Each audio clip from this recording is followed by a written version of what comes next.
I'm going to share the best as I could, as I understand the terahertz frequency in the few years that we have experienced sharing this technology. So let's start with frequency. Okay, what does frequency mean? Okay, so I just want to thank foremost Professor Rudolph for being the first part of this episode, and some of his files I have incorporated in this presentation, but not so much so of the engineering part, all right? So I will be more gravitating to the part wherein it is in a biomedical sense. So to start with, I will just give you a very simple explanation of what frequency is. Okay, so frequency talks about vibrations. And when we say vibrations, this is what happens when sound waves are being heard, okay, in a simple manner. So frequency, it's the rate at which a vibration occurs, and it constitutes a wave. If you can see in our diagram here, the wave, this one, is called one cycle, okay? So those sound waves, when they move, it's measured as a cycle. So in an electromagnetic field, as in radio waves and light, it's measured per second. So this one up to here is one cycle per second. And that is what you call frequency. Okay, so it says here also, it is being absorbed by certain materials like glass. So different kinds of materials have a different reception. So example is the sound. Okay, it absorbs differently, meaning to say it has a different vibration. And the measurement that we talk about is the frequency. Now we talk about hertz. Okay, because we talk about terahertz, we talk about hertz. So hertz was invented. Okay, the father of hertz is Heinrich Rudolf Hertz. As the name implies, he was the first to demonstrate the existence of electromagnetic waves. So when you say existence, it means that it can be measured. All right, so everything existing is equivalent to a scientific basis of how it's being absorbed or how it's being seen or heard or experienced. So you call one frequency measurement, one cycle in 1 second, it's called 1 hertz. The time is 1 second. So one cycle is called hertz. So therefore, how does hertz look like in a scientific way? How to measure that? It's hertz determines the frequency, cycle determines the distance, and the time is how the distance travels. So then this point, 1 second is 1 hertz, the distance of 1 second. That's the unit of measurement of frequency. So as you can see, we always see this in all our presentations, right? This resonating, this tuning fork. So if you see this guy trying to bump this tuning fork and making this balls move, it shows that the frequencies are determining how this will react. So how does it move? So example number 1 is 1 second is 1 hertz, 1 movement is 1 vibration. As you can see, some of you have the experience in using tuning fork scientifically in all our science experiments, you see how it vibrates, right? So 1 second is 1 hertz. So if it vibrates how many times over, then you can measure it, as this diagram implies. So for example, you have 1 second, you have 20 cycles in 1 second is equivalent to 20 hertz. Okay, so this is not a rocket science. It's just giving you an example how the measurement is actually literally can be determined in terms of this type of measurement. What I mean is the frequency can be determined in this measurement. Okay, so this is how to understand why there's a lot of prefix before the hertz. Okay, so now we will be focusing on the prefix called tera. Okay, there's a lot of prefixes. Okay, so there's like megahertz, all right? So there's a lot of examples of that. But tonight, we're going to focus on our topic called terahertz. So just to show you here, these are all the cycles determining the amount of, determining the kind of hertz in this kind of measurement. So 1,000 cycles is 1,000 kilohertz, 1 million is mega, then 1 billion is giga, and then 1 trillion, when you determine 1 trillion, now you talk about the tera, all right? So this is the terahertz where the name has been taken from. So the number of cycles is the one that is being determined. So just imagine how many vibrations are happening, okay, when you talk about 1 trillion hertz, or what we call terahertz. So is it making sense to everyone why when we experience the terahertz, a lot of things happen in our human body because of the benefit of these vibrations? You see how many cycles are happening? Aren't you excited? I am. So while doing this this research, I am again becoming a beginner again because of another awakening how much this technology can really affect human lives in a very positive way. So terahertz is actually this gap. This is the spectrum, okay, the wavelength of the spectrum. So on the left are the gamma rays, X-rays, and ultraviolet. To the right are infrared rays, radar, FMTV, shortwave, and AM. So we'll not talk about that. This is the wavelength and the spectrum of electromagnetic waves. But this part, there is a gap that is not yet so determined. It is a very, very young study, okay, which is just discovered by, of course, a long time ago. I will be sharing it in a while, but this is the gap that is being explored by so many studies right now, which is very exciting, and we'll show that. We'll show this to you tonight, some of it. So this is the terahertz spectrum. So as you can see, the kind of gap is measured into 300 microns, because the terahertz spectrum, or terahertz radiation, or we call it terahertz waves, is generally defined as the region of the electromagnetic spectrum in the range of 100 gigahertz, it's 3 micrometers, to 10 terahertz, or 30 micrometers, which is between the millimeter and infrared frequencies. It has been called several names, such as sub-millimeter, far infrared, and near millimeters wave. So these are very scientific sounding, but in short, they are all equivalent to the terahertz spectrum. So it says here, when you arrive at 1 terahertz, it has a radiated signal with the following characteristics. So the wavelength is 100 micrometers. For some of you who are asking, what is the wavelength or measurement of the terahertz? If you ask about iTeraCare, you don't have a specificity about it, but you can talk about the spectrum or the wavelength of the terahertz itself, because it has all, this gap contains that, okay? So the photon energy and the period are not necessary, but the wavelength, because this one is the one being asked most of the time. So we're not talking about the super duper equation here, but this part is just showing you that this gap is actually 300 microns. So what are the properties of terahertz waves or frequency? So the properties of terahertz waves. So, you know, it dates back in 1920, just like what I said earlier. The interest, some people have been really looking what this gap really means.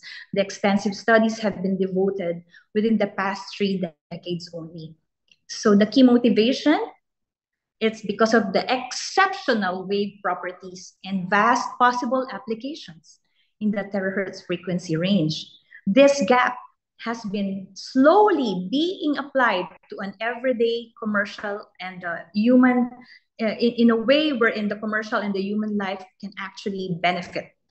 Okay, so as per this research, okay, this has mid characteristics of the two bands. They have sandwiched in between. So these bands are like the microwave and the infrared, right?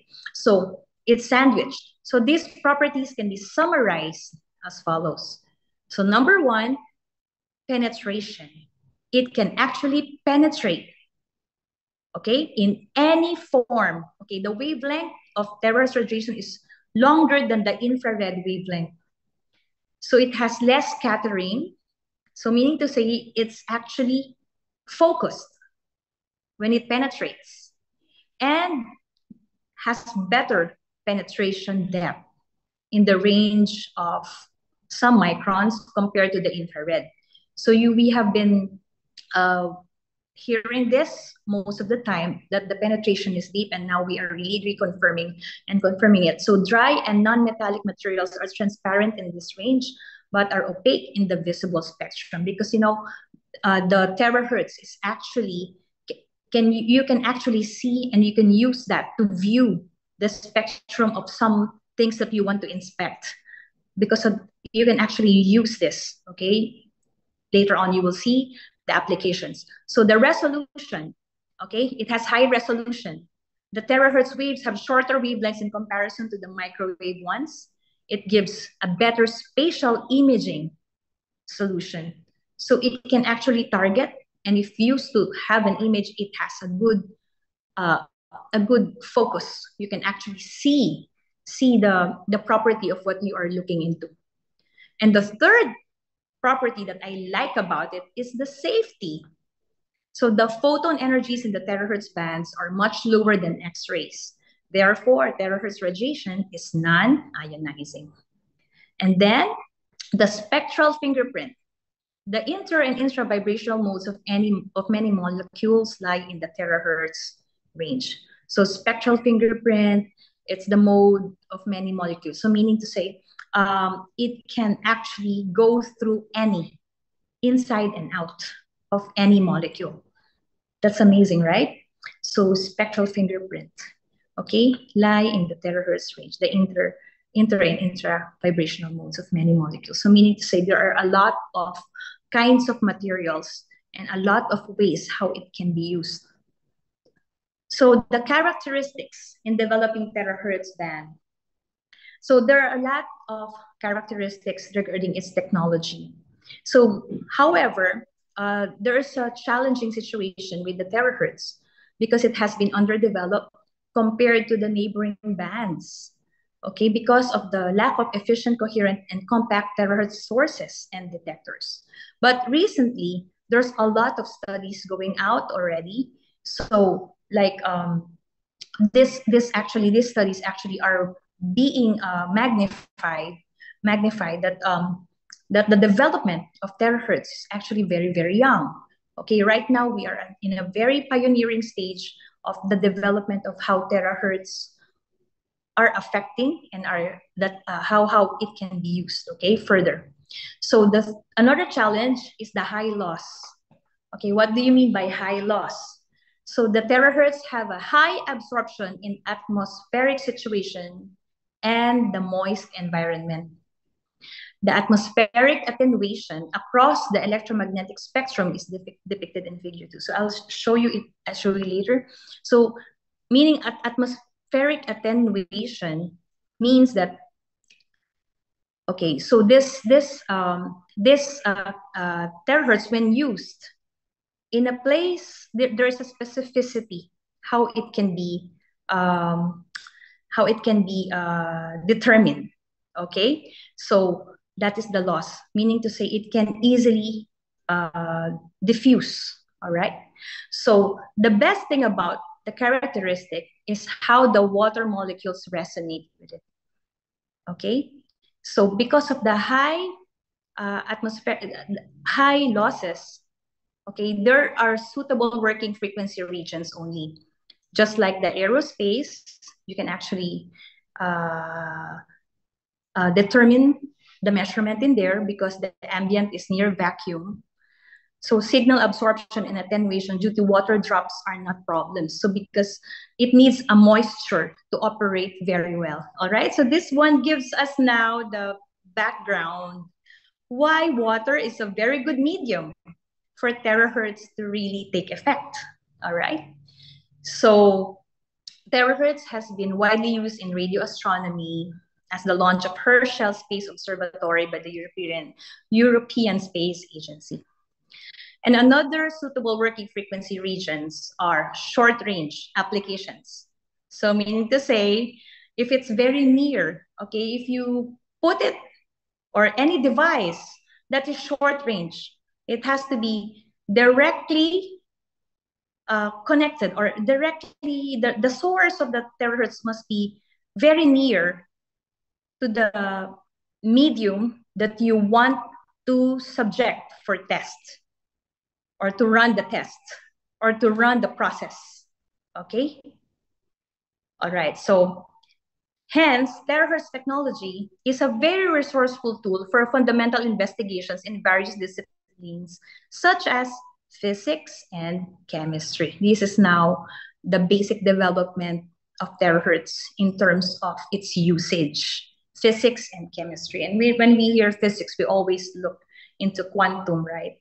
And chemistry is all about the reaction in the body with food, the biochemical reaction, how this reacts with terahertz.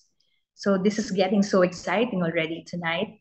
So because we're getting into really the understanding why this frequency, this terahertz frequency is such a gem, all right? So it is also an attractive option for short-range wireless communication with high data rates. Okay, so just to make everything very easy to understand, I'll show you the applications of the terahertz frequency.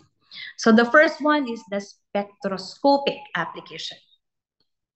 Spectroscopy is the study of the absorption and emission of light and the other radiation by matter. So meaning to say it's an imaging, okay, sensors and images, spectroscopy.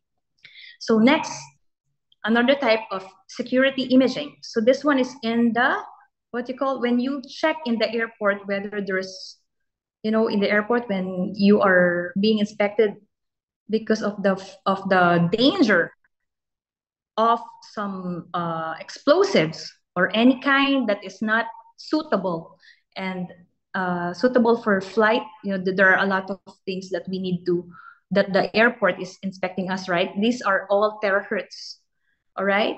So because this is safe and the imaging is accurate. So just imagine if you're hiding something, okay, don't ever fool airport authorities, okay? Because the imaging is very, very clear. That is one characteristic of terahertz. Anything. So you might be wondering how all our luggages are being seen because of this.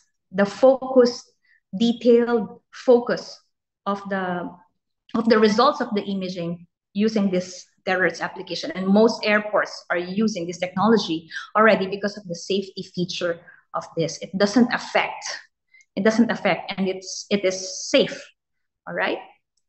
So next is medical imaging, okay? So as you can see, it can show you hidden fractures, soft tissue damage, and internal bleeding without the use of x-rays, because we all know that x-rays are very dangerous and it can actually lead to many complications, all right, x-rays. And deep exposure to that can cause a lot of death in cells, right? So next, in communication technology, as you can see, broadband internet. All right, great, right? Because now we are experiencing a lot of technology advancement, and it's good to know that in the broadband internet, terahertz technology is now being used to increase the capacity. So this is a good thought and a good news for everybody. Okay, so we have lesser worries now because of of the discovery of how terahertz can actually be more specific to be used for broadband internet without the fear of having cancer. So soon it's going to be like that all over the world. So now we go to the applications of terahertz frequency in medicine. All right, so the first is biomedical. So for cancer detection and diagnosis, of course, just like X-ray, it can potentially identify cancerous tumors based on their unique properties, allowing for earlier and more accurate diagnosis. Now, this is just like spectroscopy, just like the imaging for the body. So this is the detection, whether the tumor is forming, right? So this one, because of the clarity. Okay, next is biomedical. For the cancer detection, this is one example. The terahertz pulses can really see through deep enough, okay, through nonlinear optical crystal. That is really, really fantastic. This is a technology that we have right now, nowadays, while terahertz is being discovered day by day. Next is in neuroscience, all right? So there's a lot of studies in neuroscience already that the blood-brain barrier, it can also cross to that. So it can actually, we'll show you later, but it's better that I can show you the studies that is related, but it has a lot of positive reviews regarding the effect in all neuroscience-related cases, just like Alzheimer's, which is most common, right? Brain tumors. All right, so these are all can be addressed and can be viewed, okay, and can be used as a technology to go with the medical intervention. So in neuroscience, it helps improve cognitive impairments and attenuates Alzheimer's neuropathology. So this one, what it does is that this, of course, this is very, very scientific already. The terahertz waves can easily penetrate, okay? And then the healthy neuron, all of these things can actually vibrate, as what we can say. The dying neurons, of course, will just go away. And then the healthy neurons will be reinstalled. So meaning to say, this is not an overnight thing. If you will see the file later that I'll show you, this is going to be if you are subjected to the terahertz in a way that is safe and effective, maybe in a situation wherein you will be subjected to be tested. There is no known unsafe reviews. Although this one is not yet confirmatory, okay, please don't say that directly that this is the one that can actually ease the situation, but it has something to do with all these healthy neurons to activate, okay? So Neuroscience Bulletin, November 2023. So in short, terahertz has many potential applications, including terahertz imaging, spectroscopy, and wireless communication, biomedical imaging. Okay, this is what all this is all about, the cancer ones that I have been showing a while ago. It's one of the subcategories of terahertz imaging. Okay, so terahertz waves can penetrate up to a few hundred micrometers in human tissues. So terahertz medical imaging can be applied for body surface diagnosis, such as skin, mouth, and breast cancer detection, and dental imaging. Also, terahertz systems have the potential market for security applications, solid explosive material detection, and male screening. But not least, terahertz imaging is a convenient method for semiconductor packaging inspections. So the terahertz spectroscopy is a very powerful technique to characterize material properties and understand their signature in this band.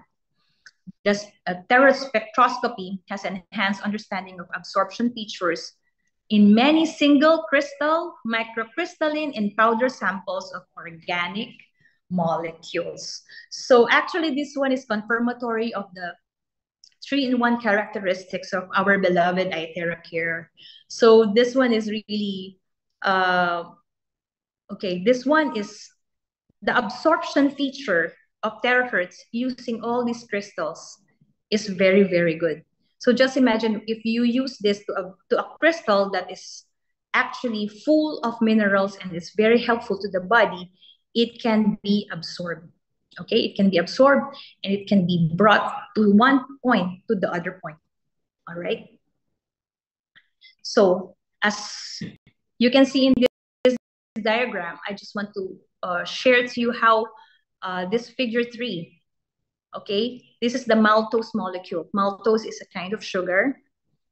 So the vibrational mode of maltose molecules is measured here in the domain spectroscopy system. The upper graph shows the measured terahertz signal without maltose sample. So just imagine it does not vibrate very well in this part. It has no maltose sample. So just you see not about the maltose, but the biochemical reaction of the terahertz in this kind of medium. So you see the arrows on below graph show the vibrational frequencies of maltose molecules. So this is the molecular structure of the maltose. As you can see, this is the molecular structure and how the vibration is occurring with terahertz. So this is biochemical related. So meaning to say, terahertz actually reacts with life, all right, with substances. It reacts, basically, it creates vibrations and waves. So the terahertz spectroscopy has applications in biochemical science. So terahertz spectroscopy is just an example of how terahertz is applied, okay? So this one has an application in the analysis of DNA signatures and protein structures because it is able to identify, okay? Inline control of production processes is another potential application of terahertz spectroscopy, which could provide contactless and real-time measurements. Okay, so what am I saying in this part? This part is just showing to you the effect of terahertz on a DNA level. Okay, it's not so much of understanding how it does, but this study is talking about it can actually, and it is actually affecting and can analyze DNA signatures. That's amazing, right? Terahertz spectroscopy can be manipulated positively to distinguish the hydrated substances from dried ones because of high water absorption for terahertz frequency. For instance, in the paper industry, the terahertz spectroscopy has been used for monitoring the thickness and moisture content of papers by manufacturers because terahertz is very, very good in the medium of moisture or if there's water involved, okay? So we're just using terahertz spectroscopy as an example how terahertz is being used and applied, all right? It's not so much of the spectroscopy, but how terahertz is being applied, which is directly related with DNA, and the laser focus application creates a great result, okay? In some applications, such as non-destructive testing, both terahertz imaging and spectroscopy are employed. For instance, in art history, okay? There's an imaging in art history, okay, using spectroscopy to reveal the thickness of the different layers of the artwork to show material types. So this is talking about the different layers. Okay, this is now the example. All right, this is the layers of the painting. All right, so it is actually measured by pixel. Okay, so this one is the imaging. So I'll move forward. It's just giving you a background how specific it is. So also in pharmaceutical solid dosage forms, tablet coatings, you know, and active pharmaceutical ingredients. Okay, for example, this figure shows the intertablet variation of the coating layer, okay, and then the processes. So you see the thickness, how it's being done. This is how it does. So now we go to the potential and clinical studies of the terahertz frequency in medicine.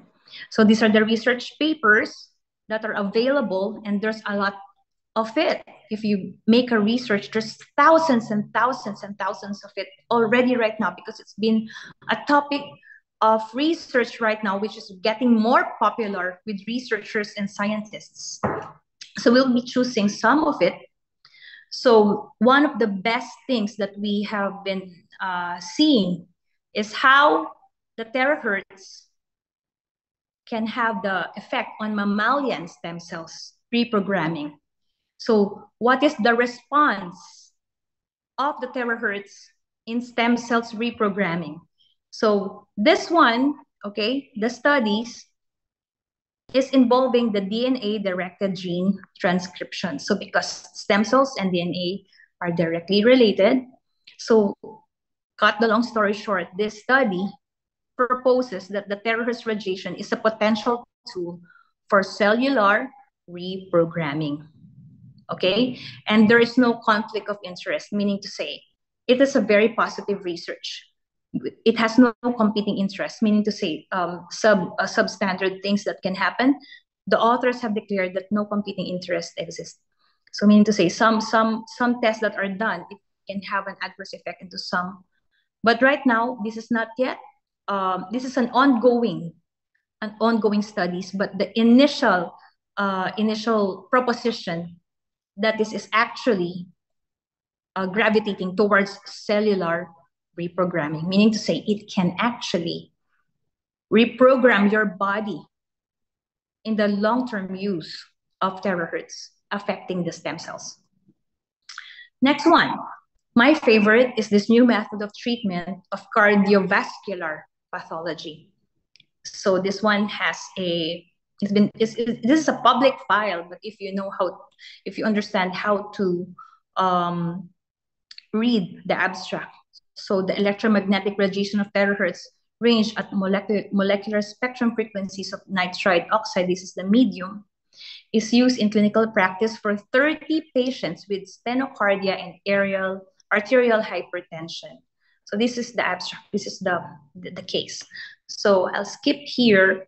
There is a test that has been done for the efficiency of using the terahertz irradiation by the following clinical example. So this patient is 64 years old. If you can read, he has coronary heart disease, atherosclerosis of the coronary arteries, angina pectoris. Angina pectoris is the sudden pain in the heart, in the chest. And the pain is sharp, okay? That's how you call angina. Hypertonic disease, had an operation at this date. Sternotomy, mammary coronary artery bypass grafting, vein graft to the obtuse marginal arteries. So just imagine the kind of disease this person has. Okay, so he had series of operation that has been done to him before the test.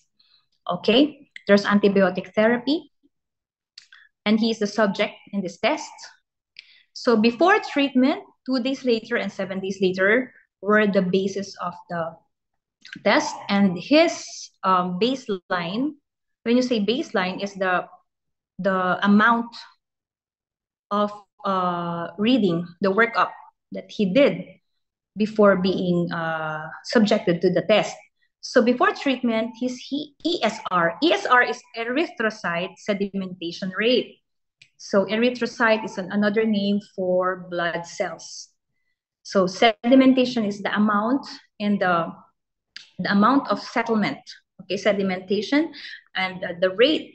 This ESR used in the laboratory is a confirmatory test for inflammation, okay? So the normal value would be 2 to 20, okay? Then before treatment is 41, and the random blood sugar, the RBS, is 3.66, which is quite in a high mode, high ESR, high random blood sugar. And this WBC count is 28.7. Okay, so now before treatment, this is the case. So 2 days later, became 19, 3.62, 8.9. 7 days later, became 10, 4.10, and 8.7. This is the key clinical example of the key blood parameters during the treatment of pneumonia with the terahertz irradiation. So this one is really, really, really amazing, right? So now I go back to the study, the terahertz radiation may offer a potential treatment for cancer. This is now the things that you can see. It has generally been considered to be safe for use in tissues through some recent studies that have found that it may have some direct effect on DNA. Though it has little ability to actually penetrate into tissues, this one is being studied continuously, the penetration, how deep. But all these diseases have been, and researchers have been confirming the effect on deeper types of treatments. Okay, so next one. For pneumonia, all right. So these are all the studies. And then the terahertz waves on biomacromolecules. So it says here the rotation and vibrational energy levels of biomacromolecules fall in the energy range of terahertz waves. Thus, terahertz waves might interact with biomacromolecules. So this is the abstract. So meaning to say, as we can see the maltose figure a while ago, the amount of vibration, how this reacts with the maltose sugar, it has a lot of effect on all biomacromolecules. Okay, so these are methods, okay, that are being used already for research, okay, in the biomedical field. All right, so it's being continuously being explored as we speak right now. This is just a supporting document of our figure for the maltose figure having terahertz waves vibrating when it's present. So next is its effect on muscle, all right? So when we talk about muscle contraction, we always hear that, right? For muscle contraction, for arthritis. So this is now the basic background why this is very good. How does it really affect the muscle? It is because this research, they chose to investigate using a protein called actin, which is a key element that provides structure to living cells. Okay, it can exist in two conformations, which is G-actin and F-actin. Okay, these are polymer chains of proteins.